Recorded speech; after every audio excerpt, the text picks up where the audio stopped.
మిగతా చాలామంది అడుగుతూ ఉన్నారు, చాలామంది అడిగారు ఏ రాజకీయ పార్టీలో మీరు చేరతారోనని. బీజేపీలో చేరతారా, జనసేనలో చేరతారా, టీడీపీలో చేరతారా, వైఎస్ఆర్ కాంగ్రెస్ పార్టీకి తిరిగి వెళ్తారా అన్నటువంటిది. నేను ఒకటే చెప్తా ఉన్నా, ఏ పార్టీలో చేరేటటువంటి అవకాశం లేదు. నా రాజకీయ భవిష్యత్తు ఏందనేటటువంటిది నేనే చెప్తాను అని నేను మీ అందరికీ కూడా సవినయంగా నేను మనవి చేసుకుంటా ఉన్నా. ఇక మొన్న సాయి జర్నలిస్ట్ ఒకటి చెప్తా ఉన్నారు, జర్నలిస్ట్ సాయి, నేనేదో సపరేట్ పార్టీ పెట్టి దానికి చంద్రబాబు మద్దతు తీసుకొని నాయుడు గారి దగ్గర నుంచి నేను ఆర్థిక సహాయం పొంది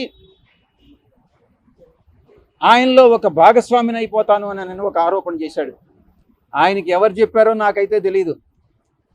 ఈ జర్నలిస్ట్ సాయి స్వీయ పరిజ్ఞానాన్ని ఉపయోగించి ఈ జర్నలిస్ట్ సాయి అనేటటువంటి వ్యక్తి వైఎస్ఆర్సీపీ పేటిఎం బ్యాచ్ ఎవరికైతే మంత్లీ పే చేస్తున్నారో యూట్యూబ్ ఛానల్స్కి, దాంట్లో ఒక వ్యక్తి ఈ జర్నలిస్ట్ సాయి. నేను ఒక్కటే విజ్ఞప్తి చేస్తా ఉన్నా జర్నలిస్ట్ మిత్రులందరికీ, మీరు అనవసరంగా ఇన్ఫరెన్సెస్ డ్రా చేసుకోవద్దు. ఏదైనా ఉంటే నన్ను అడిగితే నేను నేరుగా చెప్తాను. చాలామంది మీడియా మిత్రులందరికీ నా ఫోన్ నెంబర్ వాళ్ళ దగ్గర ఉంది, నేను తప్పకుండా చెప్తాను అన్నటువంటి విషయాన్ని నేను మీ అందరికీ కూడా నేను తెలియజేసుకుంటా ఉన్నా.